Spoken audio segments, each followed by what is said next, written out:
Tuhan bersamamu.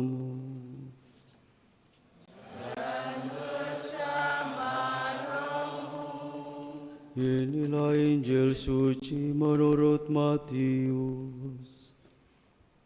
Dimuliakanlah Tuhan.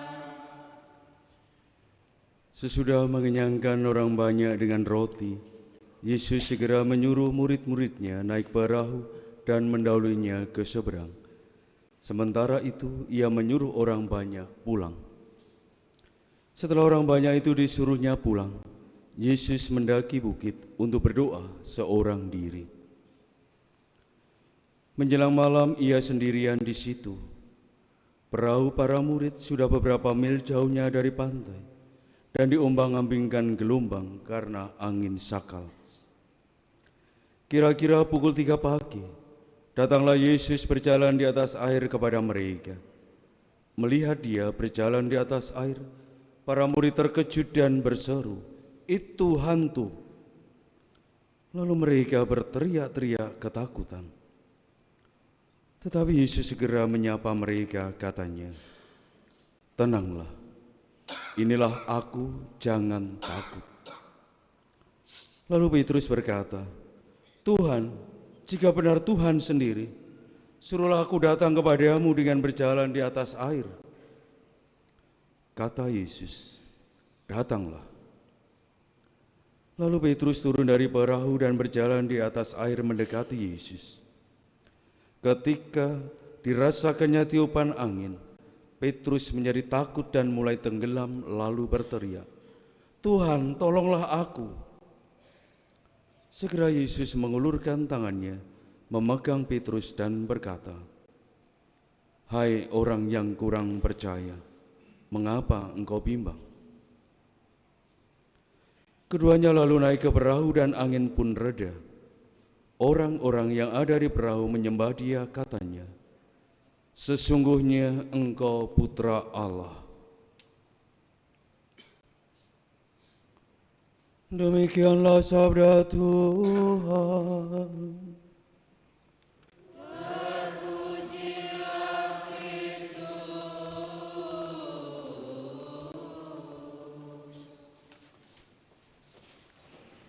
Bapak, Ibu, dan para saudara yang terkasih,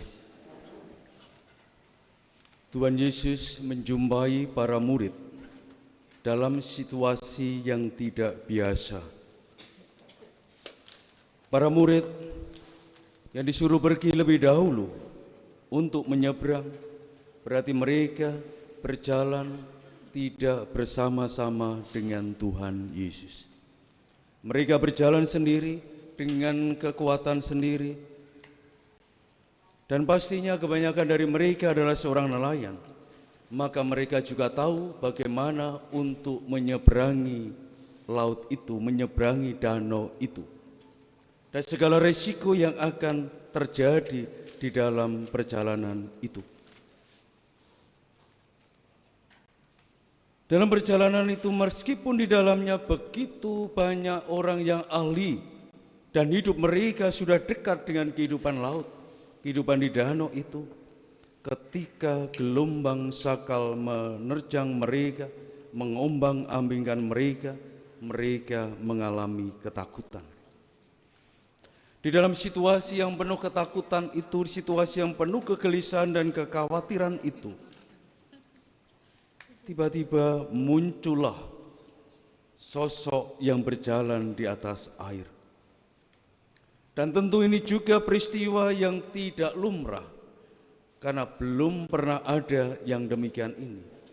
Dan teriakan para murid, "Itu hantu!" adalah teriakan yang spontan, teriakan yang wajar. Karena bagi mereka yang bisa melakukan seperti itu hanyalah hantu. Betapa mereka semakin ketakutan. Mereka berteriak-teriak ketakutan. Mereka sudah ketakutan di dalam menghadapi gelombang yang mengancam hidup mereka. Sekarang mereka dihadapkan pada sosok yang berjalan di atas air yang sungguh tidak wajar kehadirannya bagi mereka. Maka dalam situasi itulah Tuhan Yesus menyapa mereka, "Tenanglah, inilah aku, jangan takut." Bapak, Ibu, dan para saudara terkasih, para murid berteriak ketakutan, pasti dengan suara yang kencang. Sementara Tuhan Yesus segera menyapa mereka. Yang namanya sapaan tidak mungkin dengan sebuah teriakan yang kencang. Sapaan selalu identik dengan ucapan yang lembut, sehingga membuat orang yang menerima sapaan itu menjadi gembira, menjadi senang. Bapak, Ibu, dan para saudara yang terkasih, dan sapaan itu lalu ditangkap oleh para murid terwakili oleh Petrus. "Tuhan, jika benar Tuhan sendiri, suruhlah aku datang kepadamu dengan berjalan di atas air." Meskipun suara Tuhan Yesus, sapaan Tuhan Yesus itu lembut menyapa mereka di tengah gelombang yang begitu kencang. Kita bisa membayangkan kalau gelombang itu begitu kencang dan dahsyat, pasti suara orang ngomong pun kadang tidak terdengar. Pasti lebih kencang suara gelombang itu. Tetapi ini suara Tuhan yang menyapa dengan kelembutannya, dengan cintanya, bisa ditangkap oleh mereka. Bapak, Ibu, dan para saudara terkasih, kadang kita ini merasa bahwa gelombang yang menerpa hidup kita itu jauh lebih kuat, jauh lebih kencang daripada sapaan Tuhan. Sehingga kita ketika Tuhan menyapa, "Tenanglah, aku ada di sini, aku ada bersama dengan kamu," tidak pernah kita dengarkan. Karena hidup kita selalu terarah bahwa gelombang yang menyelimuti hidupku, yang mengancam hidupku, itu sangat kuat, lebih kuat.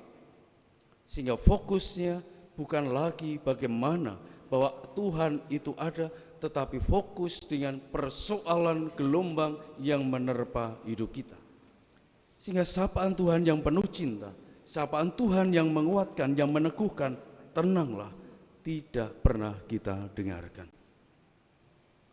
Petrus yang mendengarkan sapaan Tuhan ini, meskipun masih diliputi dengan keraguan-raguan, "Tuhan, jika benar Tuhan sendiri, suruhlah aku datang kepadamu dengan berjalan di atas air." Petrus belum yakin sepenuhnya bahwa yang menyapa itu Tuhan, meskipun dia mendengar sapaan itu. Di dalam keraguannya, dia ingin membuktikan apakah benar itu Tuhan. Dan Tuhan mengundang dia, "Datanglah." Dan Petrus datang kepada Tuhan Yesus. Tetapi apa yang terjadi? Semakin dekat dengan Tuhan Yesus, pasti gelombang itu semakin kencang, terpaan angin semakin kuat, sehingga muncul lagi kebimbangan, keraguan-raguan, ketakutan, dan kegelisahan, dan akhirnya Petrus mulai tenggelam. Meskipun dia datang dengan masih ada keraguan, tetapi ketika dia berada dalam situasi yang sungguh-sungguh sulit, karena akan tenggelam, muncullah keyakinan yang utuh, "Tuhan, tolonglah aku."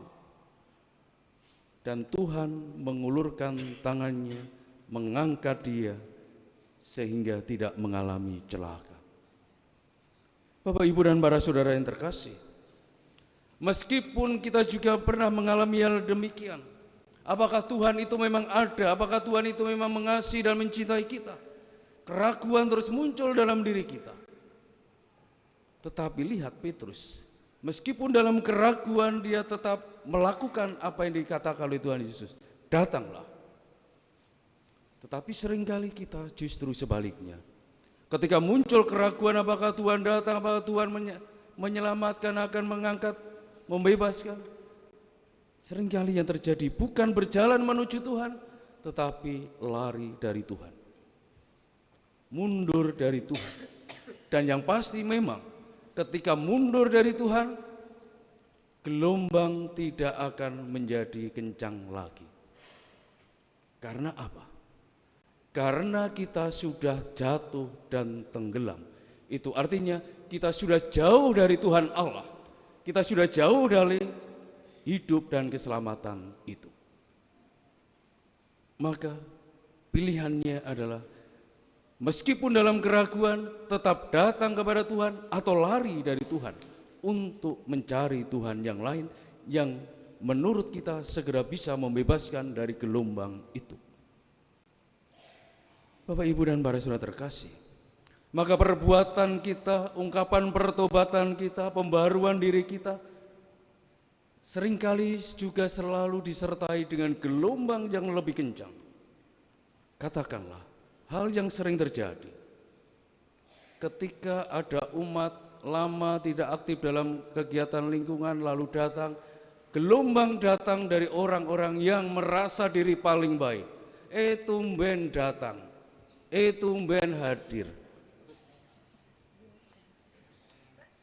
Gelombang itu ternyata yang mendatangkan justru orang-orang yang merasa diri paling dekat dengan Tuhan. Bukan orang yang jauh.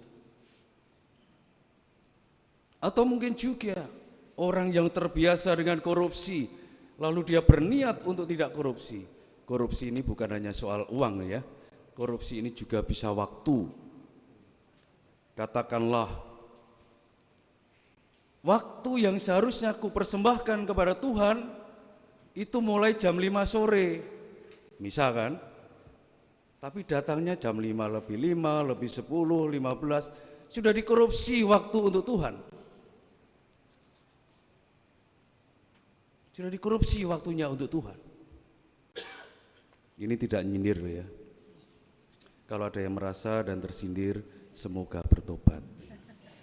Kalau tidak bertobat, kalau dalam bahasa kitab suci itu namanya inilah orang yang tegar hati. Lalu mulailah punya niat baru untuk mulai disiplin dalam hal ini. Lalu datanglah orang, tumben tidak telat. Gelombang selalu datang dari orang yang merasa diri paling dekat dengan Tuhan.